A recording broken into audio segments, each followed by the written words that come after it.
Hello everybody and welcome. My name is Claire Burton and I'm a partner here at BDBF, and I'm joined today by my colleague Antonina Zegru, an associate in our team. We're here today to talk about disabilities in the workplace. So we've put on the first slide a summary of what we are going to cover today. We're going to look at what is a disability in law, when does an employer have knowledge of an employee's disability, what obligations do employers have to disabled staff, when should employers seek occupational health advice?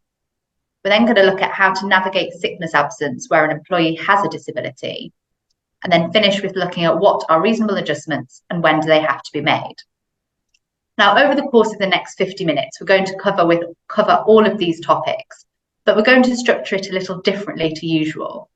We've got 3 case studies that we'll discuss in turn, and we can look at these concepts in a practical setting. So as I said, we're going to talk about 50 minutes, and after that time, there'll be time for questions and answers. We are presenting a webinar format today, which means that the best way to ask any questions is to type them into the Q&A box at the bottom of your screen. You are able to ask questions anonymously if you'd prefer. Today's session will be recorded, although the Q&A part won't be. After the session, we will circulate a recording together with a copy of the slides. So we're going to start then just by looking at the legal definition of disability just as a reminder. Now, it's probably going to be familiar to quite a lot of you. So a person will have a disability if they have a physical or mental impairment, and that impairment has a substantial and long-term adverse effect on their ability to carry out normal day-to-day activities.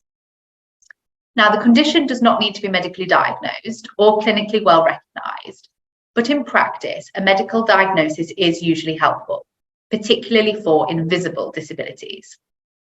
Now, just a few points to remind you on the definition. An impairment has the normal meaning of the word, so something that is weaker and so less effective. Now here, it needs to be linked to the impact on a person's professional life, not just their personal life. Day-to-day activities are things that most people do on most days. Washing, cooking, cleaning, walking, socializing, using a computer, using a phone, using video conferencing facilities. Substantial means more than minor or trivial. So that's a very low hurdle that the employee needs to pass in order to satisfy this part of the test. Here, we're focusing on what an employee cannot do, not what they can do with difficulty. And remember that in terms of recurring conditions, that can still meet the definition of substantial, even if they're not experiencing the symptoms at this time, if it is likely those symptoms are going to recur in the future. And long term, this is your 12-month period. So either the impairment has lasted for 12 months, is likely to last for 12 months, or is likely to last for the rest of a person's life. Now, on the next slide, we've listed out here the conditions which automatically are a disability and those which are excluded from the definition. Now, just a quick reminder on excluded conditions. You can have an excluded condition, but still be disabled if you have another condition as well. So example, if you have alcoholism, that is an excluded condition, but you may also have depression, which means that you could satisfy the definition of disability. And remember, there are cases where an individual does not categorize themselves as a disabled person, but still has a condition that satisfies the definition. And that is something that employers need to remember, and we'll be discussing that in more detail during the rest of the session. Now, the focus of today's talk is how to manage disability in the workplace in the hope that tribunal claims do not arise. But if things do go wrong, we've just put here a summary of the different types of claims that an individual may be able to bring. Now, the first 4, direct, indirect, harassment, and victimization, these are claims that are able to be brought by people with most of the protected characteristics.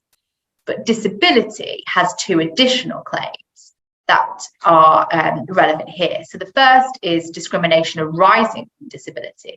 So that is unfavourable treatment, not because of the disability itself, but because of something in consequence of it. And we'll be talking about that in the context of sickness absence later. And then the final one is failure to make reasonable adjustments. And I'm sure a lot of you come across this quite regularly in your practice. And Anthony is going to be talking about that in light of a case study later.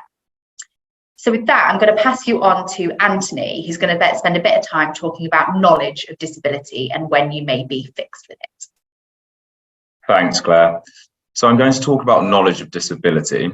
I'll be covering the different types of knowledge that you could have, and in particular, when you will be fixed with these different kinds of knowledge. So looking at the three types of knowledge that are on the screen there, actual, imputed, and constructive. Actual knowledge is when you actually know about the disability, when the employee has told you of their condition. You will have imputed knowledge when knowledge held by someone else is attributed to you. This could be your employee, or for example, a member of HR, or alternatively, an agent. One common type of agent is an occupational health advisor, who has been authorised by the employee to pass on relevant information to you. If not authorised, then you will only have knowledge if the information is, in fact, passed on to you. Occupational health advisors are medical practitioners who owe a duty of confidence to the employee. If the knowledge is gained by a person providing services to the employee independently of you, knowledge will not be imputed.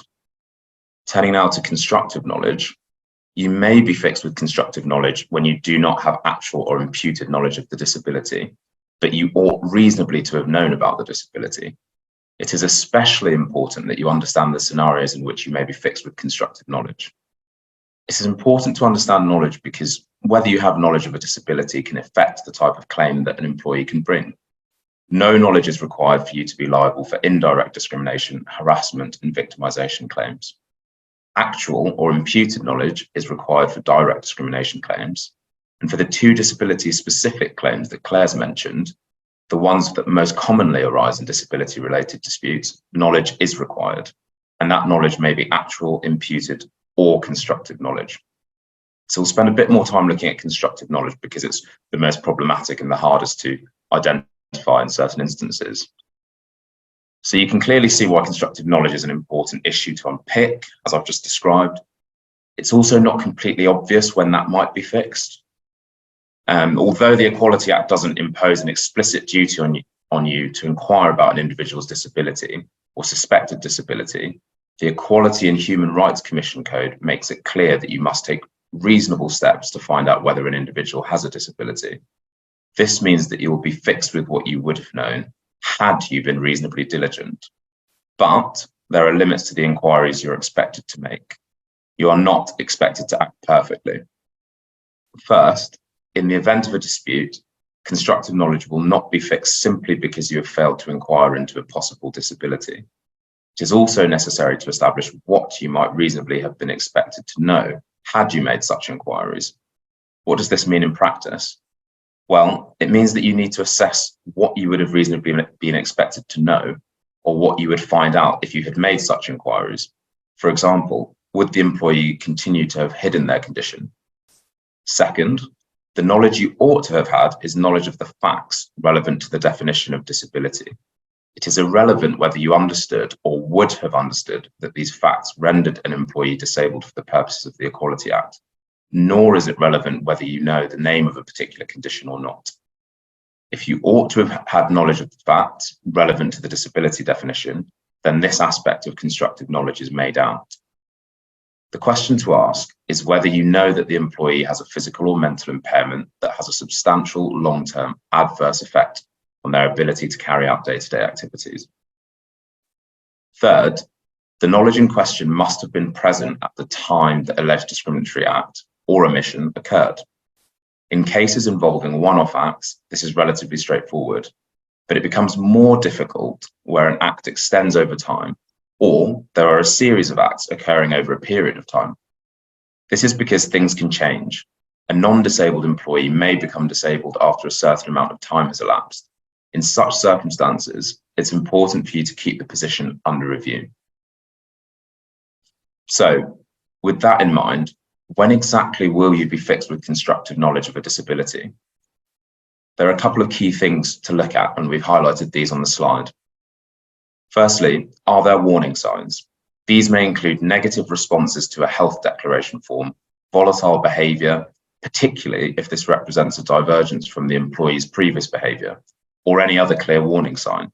Consider absences, frequent absences or absences of increased duration.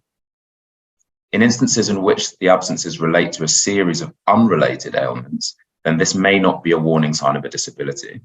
However, erring on the side of caution when sickness absence is taken in longer blocks or for a single reason, you should usually regard this as a warning sign. And it may mean it's reasonable for you to take steps to find out whether the employee is disabled. Are you relying upon inadequate occupational health advice? You should not seek to outsource responsibility for making reasonable inquiries into a disability. Seeking to rely on occupational health reports that have been accepted without interrogation may mean that you are still fixed with constructive knowledge. You must still make your own judgment on whether an employee is disabled, rather than simply rubber stamping the medical opinion. The reverse is therefore also true. Constructive knowledge will not be fixed where occupational health advice is inadequate, but your own actions are reasonable. It is also worth noting that the employee's own behaviour can impact whether constructive knowledge is fixed, and we'll talk about employee behaviour in a moment. It's important to remember that discussing disability is challenging. The stigma around the use of the word disability persists today, even though understanding of the legal definition is becoming more widespread. This means that some employees may be reluctant to tell you about their disability for fear of being subjected to detrimental treatment, such as a reduced workload or being passed over for promotion. You must be keenly aware of doing all that is reasonably required. However, where an employee takes action to conceal information, for example, provided you have taken all reasonable steps, you may not be fixed with constructive knowledge. So what do you need to do? We recommend undertaking an information gathering exercise and getting to know your workforce.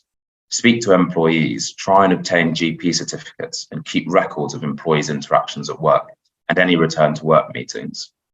Do not unquestioningly accept the findings of an OH report. Don't just rubber stamp. The function of an OH report is not diagnostic.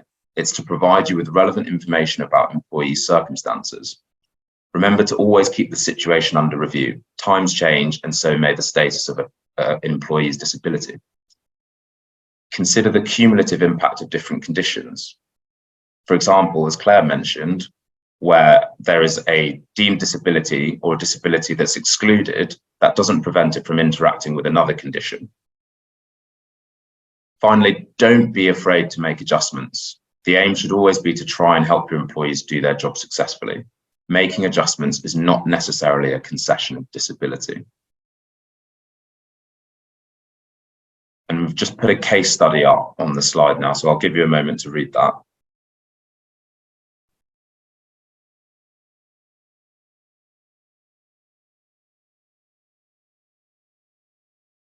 So looking at the case study now, you can see that Margarita has been diagnosed with PTSD, and though not a deemed disability, in this case, her condition meets the legal definition. She has not disclosed her condition to the company, but the company is aware of her employment history with the fire department. Margarita denies the company access to her medical records, and her behaviour becomes more erratic. Does the company have knowledge of Margarita's disability? The first aspect to consider is whether the company's knowledge of her employment history is sufficient to fix it with knowledge. There is no communication to the company of her PTSD, and there is no communication of her condition to someone at the company, nor is an agent of the company informed about her disability. Therefore, this rules out actual knowledge and imputed knowledge. Turning to constructive knowledge, should the company ought to have known about Margarita's disability and the circumstances? On the facts, no inquiry has been undertaken, but remember, taken in isolation, this is not sufficient to fix the company with constructive knowledge. Is the company aware of the facts of a disability? I.e., does the company know that Margarita is suffering from a physical or mental impairment, which is long-term and has a substantial impact on her ability to carry out day-to-day activities? Whilst knowledge of her employment history is insufficient, when paired with her refusal to disclose medical records and increased tension during work, these are warning signs that should prompt inquiry. It should prompt investigation, and that investigation would likely lead to knowledge of the facts of the disability. In this circumstance, commissioning an occupational health report would be advisable to try to further understand the situation and hopefully gain clarity around what is leading Margarita's change in behaviour. The short-term sickness absences on this fact pattern are a red herring. Not that this should be completely disregarded, but if you recall, we discussed the fact that where short-term absences are for a number of unrelated reasons, this will not usually, on its own, fix you with constructive knowledge of a disability. There is no detrimental treatment to analyse in this fact pattern, but were the company to subject Margarita to detrimental treatment as a result of her nervous or anxious behaviour, this could give rise to a claim. I'll pass back to Claire to discuss sickness absence. Thank you very much, Anthony. So in this section of the talk, we're looking at the sickness absence of employees who have disabilities. We're not here focusing on general sickness absence during the course of the year, colds, flu, etc., or where you consider an employee is malingering and trying to get out of going to work. Those are subject to different talks. Now, given the elements of the test of disability, I don't think it's controversial to say that it's likely that employees who have disabilities are going to need to take more days off sick than employees who do not have disabilities. Some of this time will be in response to the condition itself. Some will be due to symptoms arising out of the treatment that they're undergoing, and some will be to attend medical appointments. So we're going to look here about how you manage this in practice. Now, it's a quirk of the law that there is no statutory right to take time off in cases of sickness or injury. You contrast that with your annual holiday entitlement. However, sometimes there is an express contractual right to take time off in sickness. And even if there isn't such a right, it is arguable that there's an implied term in employment contracts that an employee is not required to work unless they are fit to do so. What there is in law is a statutory right to sick pay. And this is where you get to the right to time off. Now, I've put on the slide the definition of sickness or incapacity for SSP, statutory sick pay purposes. So that is the day on which the employee concerned is, or is deemed in accordance with the regulations to be, incapable by reason of some specific disease or bodily or mental disablement of doing work which he can reasonably be expected to do under that contract of employment. So that's a long way of saying the employee is not well enough to do their job. Now, arguably, this definition here does not cover the circumstances that I mentioned a few moments ago about an employee needing to take time off to deal with medical appointments. So we will talk shortly about how we deal with that. Now, this is largely outside the scope of the talk, but just a quick point on sick pay.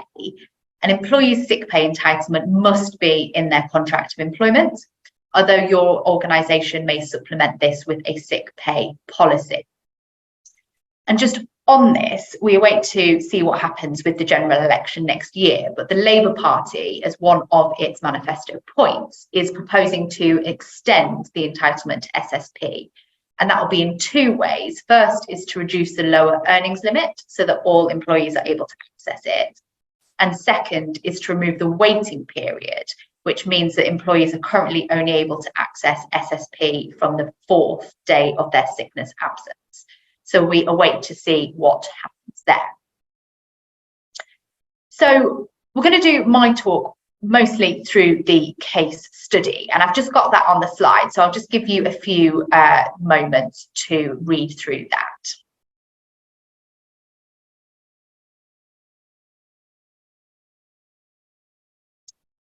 Okay, so here we have your employee, John, who's been employed by you for 5 years, and you've known throughout that time about his epilepsy and that he manages his condition through lifestyle and medication.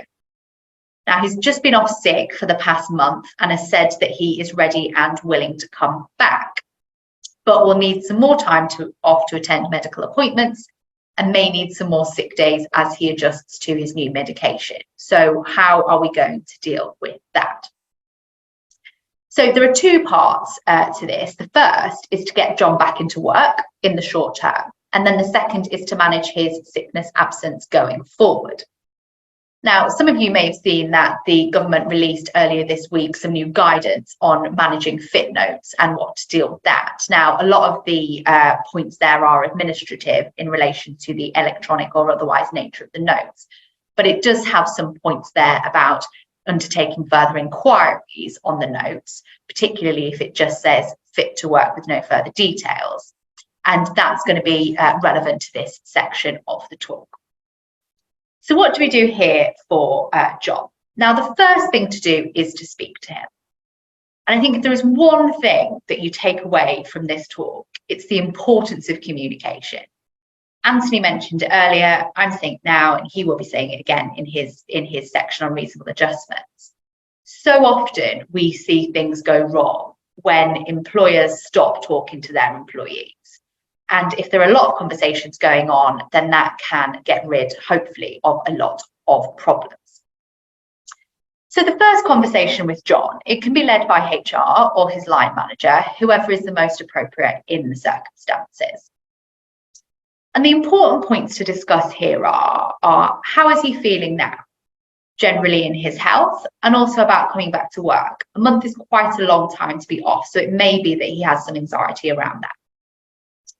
You can also talk to him about what's caused this major seizure. Does he know what the cause was? Was it something to do with work? Was it something outside of work? Was it just something that happened that doesn't have a particular reason for it?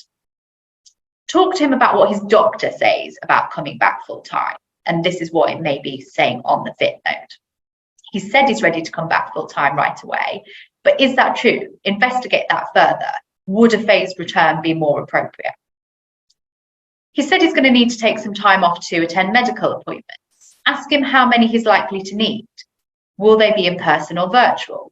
How long will they take? What time of day are they likely to be?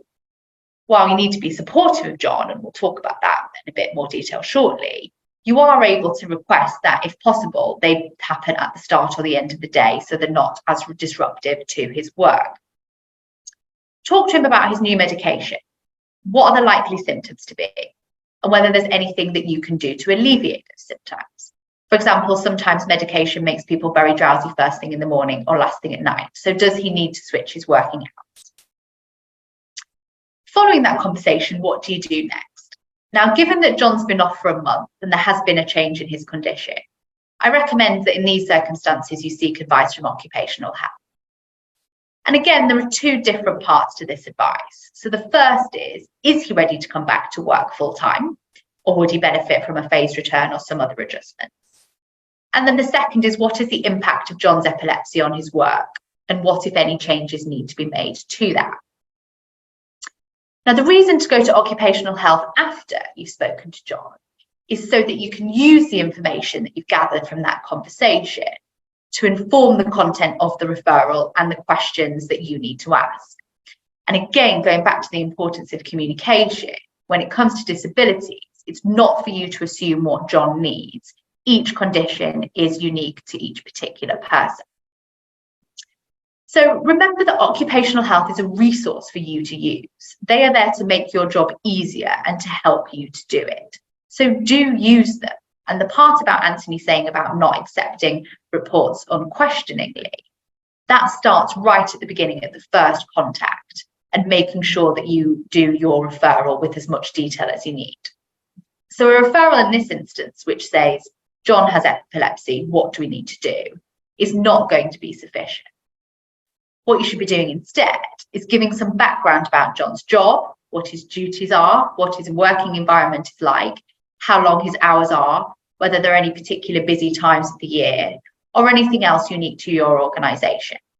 And with that information, the occupational health advisor will be able to give recommendations for a plan for his return to work. So some of the things we'd be thinking about is whether he needs a phased return, maybe he needs to work shorter days or 4 hours only, maybe he needs some more work from home time, maybe he needs to work from a different desk in the office. Maybe some of his duties need to be distributed for a short period of time. These are the things to be thinking about, but again, there may be more referable to your particular circumstances. Now, once the plan is in place, and again, you should discuss it with John and make sure that he's comfortable with it and able to do it, You need to monitor it and make sure that you review it regularly to ensure it's still appropriate. Now, this should not absolutely be the focus of every single one-to-one that John has with his manager, but it cannot be ignored. Check in with him, see how it's going, see if adjustments need to be made to the plan. It is not something that is or should be set in stone. Now, even once we've got this plan in place, John is likely to have higher levels of sickness absence than an employee who doesn't have a disability. So, how do you deal with this? Obviously, he needs to take the time off if he is unwell to work. That, I think, goes without question. But what would you do if you're an employer that has trigger points for sickness absence, so that disciplinary proceedings are started once the absence reaches a certain level? Now, in these circumstances, if you know that the absence is due to a disability, you should consider modifying or disapplying the absences relating to the disability. Now, the reason for this is because if you don't, it could give rise to claims of indirect discrimination or discrimination arising from disability, because these are disadvantages that somebody is experiencing who is disabled. Now, in John's case, you should consider whether the trigger is disapplied for this month off. It may be that you just discount that altogether. Or you could think about whether the time off for medical appointments doesn't count towards his sickness absence.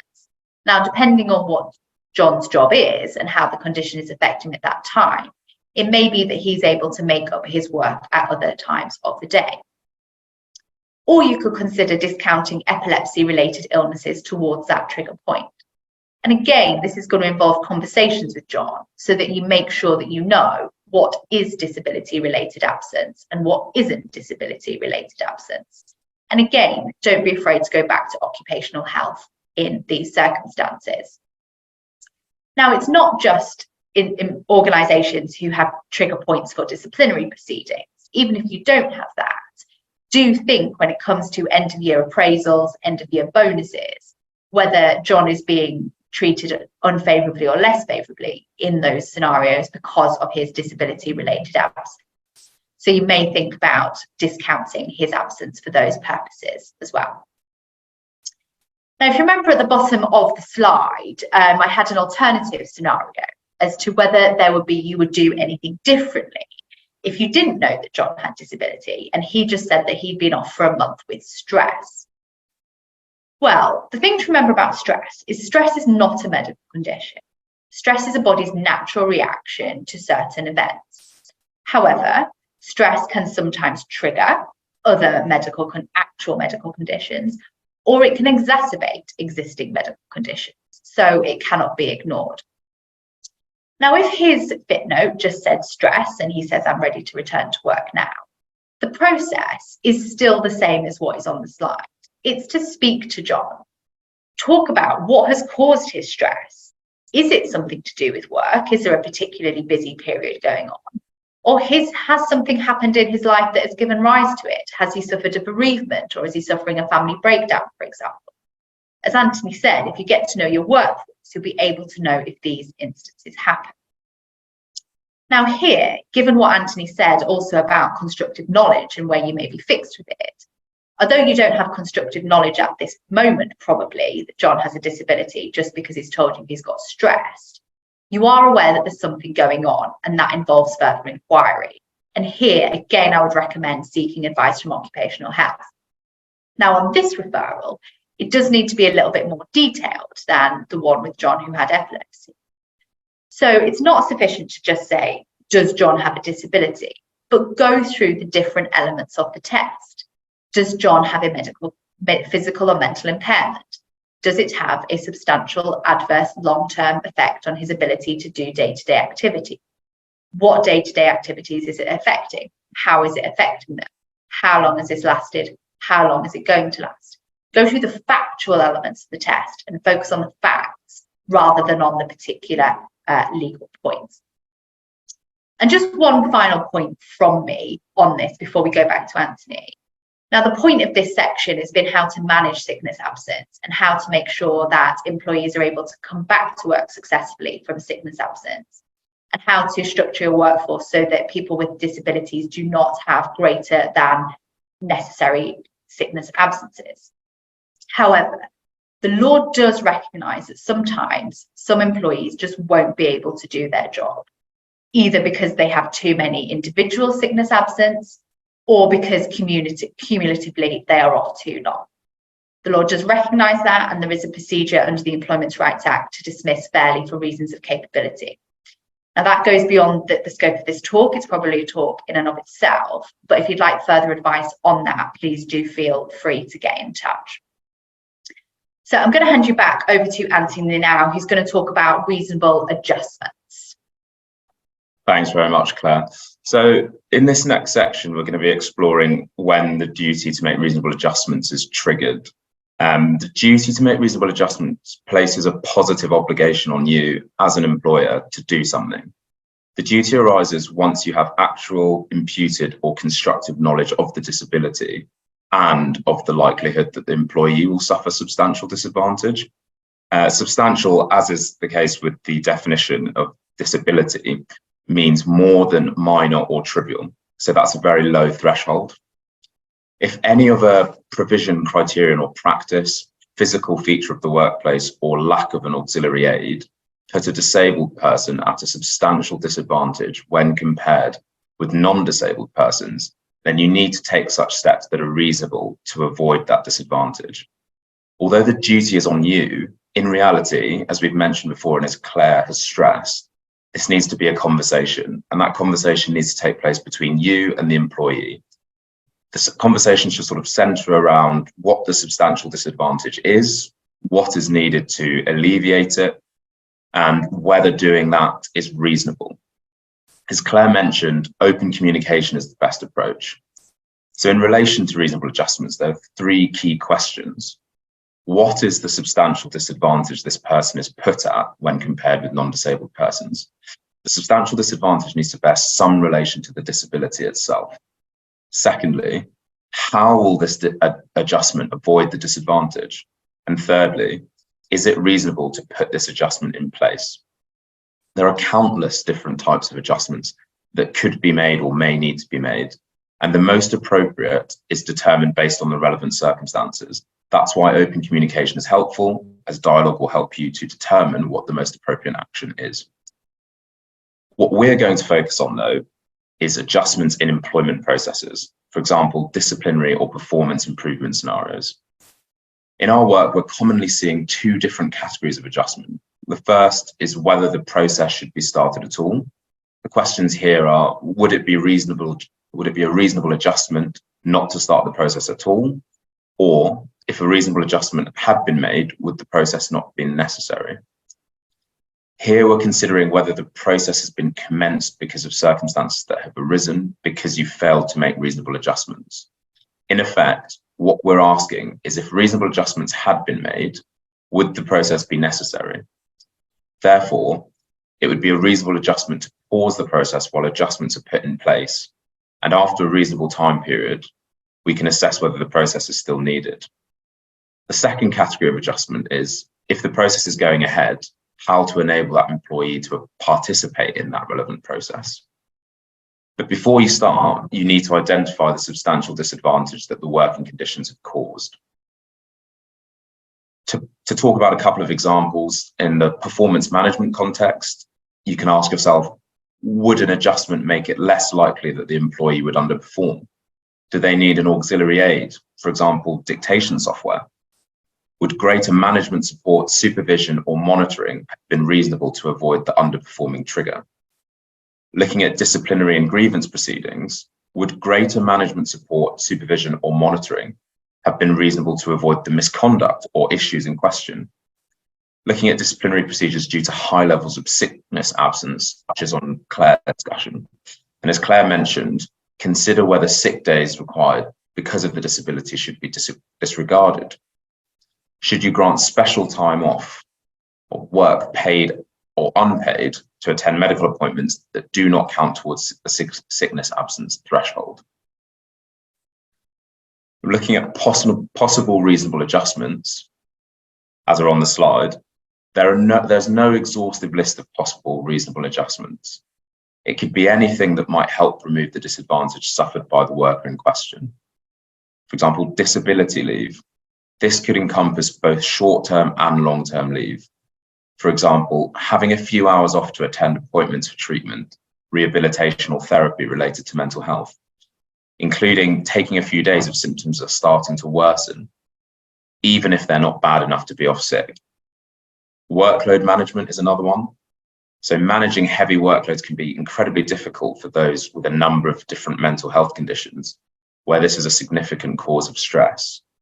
Things like reducing workload or helping a worker to prioritize what's important, or providing extra resource to do so, can all be helpful. Remember to monitor this situation to ensure that it is managed in the long term.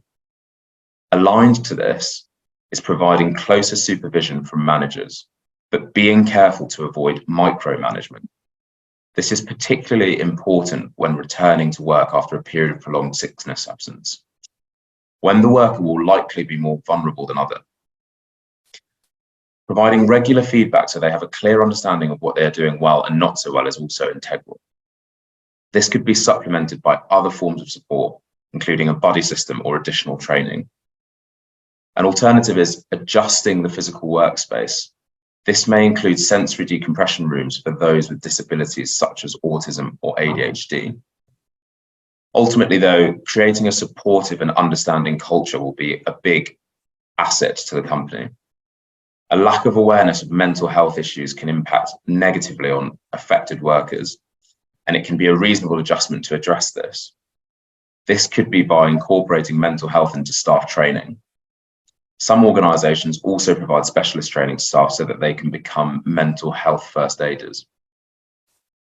Modifying testing or assessments are aspects of your internal procedures or external procedures to consider as well. For example, a person with dyslexia may be disadvantaged by a timed written test. So you might give that person an oral test instead, or extend the time they are allowed to complete the test. Job redesign or redeployment. If there are no adjustments that can be made which will enable a worker to stay in their role, then it may be reasonable to redesign the role or redeploy them to a different role. It won't necessarily be reasonable to create a new job for someone, but if you have a blank sheet of paper in a wider reorganisation, then it may be. There's a case study that we'll look at now, so I'll just give you a moment to read through.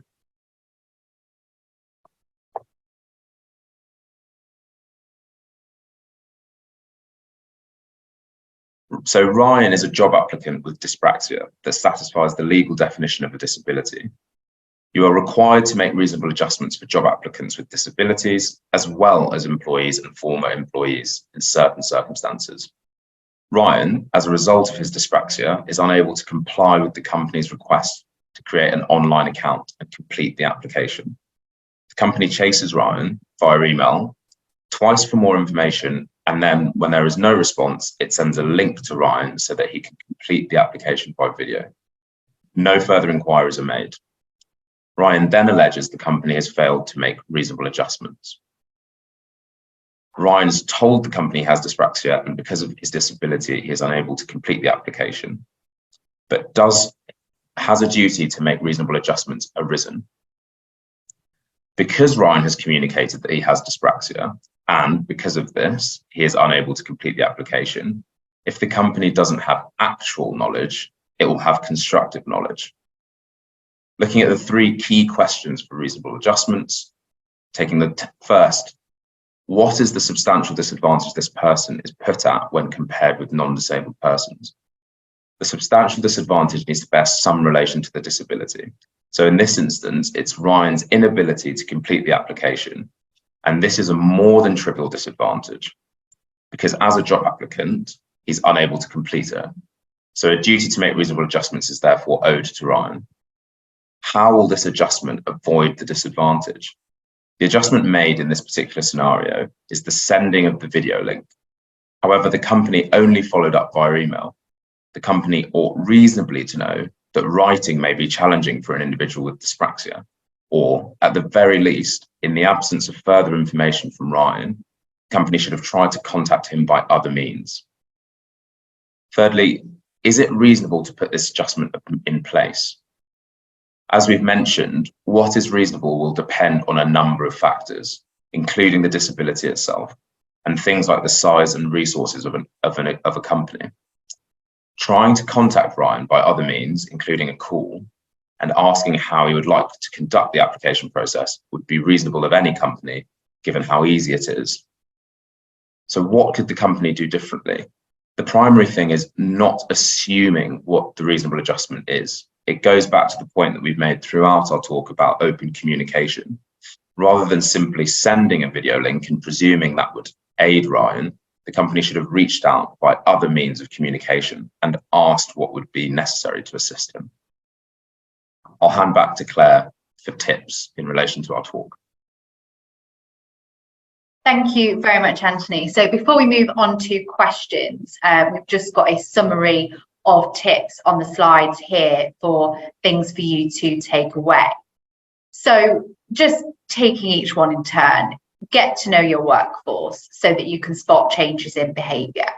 The more you know them and the more you have regular one-to-ones and regular meetings, the better able you are to see if something different is going on that means that the employee might need more support. You're not going to be able to spot those changes if you're not talking to people. And this is easier now that a lot of us are back working in person again. But don't forget about employees who are working majority remotely. Gather information. So again, this goes back to conversations with the employee, but also talk to their line manager, talk to their peers, consider getting medical and occupational health reports. The more information that you have, the better able you are to make decisions about what an employee may need. Now, there may be some reluctance to do that. Talking about your medical history and your medical information is a sensitive topic. But if you explain to employees why it is that you're asking for this information and what the purpose of it is, then it may be that you're able to get better buy-in. And again, think about who it is that's having these conversations. If you have a very active and involved HR department, it may be that they're the appropriate people. But otherwise, line manager support, or buddy systems for more junior individuals. Each organisation is different, so think about what works best for yours. If you're getting occupational health involved, which you likely will be for individuals with disability, give really specific instructions about what it is that you want. So as I said before, remember, this is a resource for you to use. They are working for you, and it's for you to get out of them what it is that you need. In order to do that, you are going to need to give more detailed instructions rather than just saying, is this individual disabled, with no further context. If you get a report that you think is lacking, or you think that doesn't answer your questions or gives rise to more questions, push back and ask again. This is going to help you both in terms of practically managing an employee's sickness, absence, or return to work, but also if something goes wrong. It's about asking questions and doing what you reasonably can. Keep the situation under review.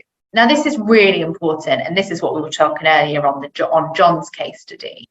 Things move. There's different effects of conditions on different times of day, different times of the month, different times of the year.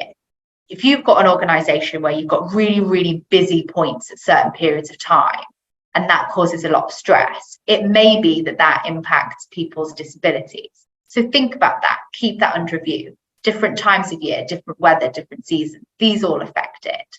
Make sure that you're not just having a one-size-fits-all policy, or that you're putting in place one plan, putting in a drawer and never thinking about it again.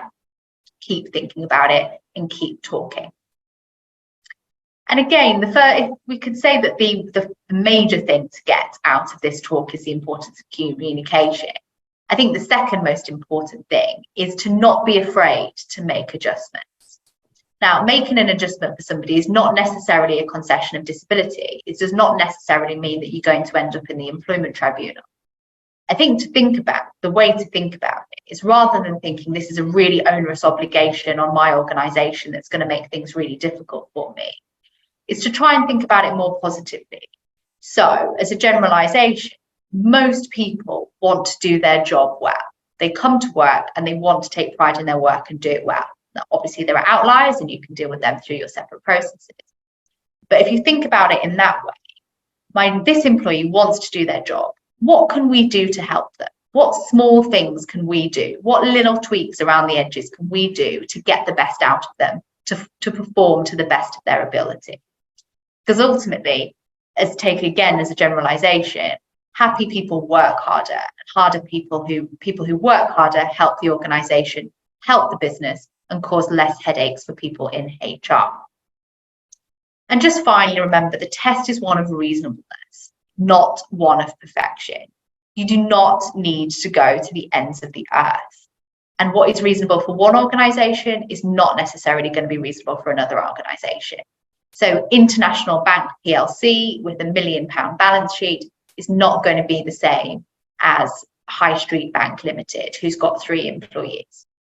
And just remember that and think about actually what is this going to cost in terms of time, money, and effort for all involved, and actually how much is it going to help this individual to do their job, because that is what we are mainly thinking about and focusing on.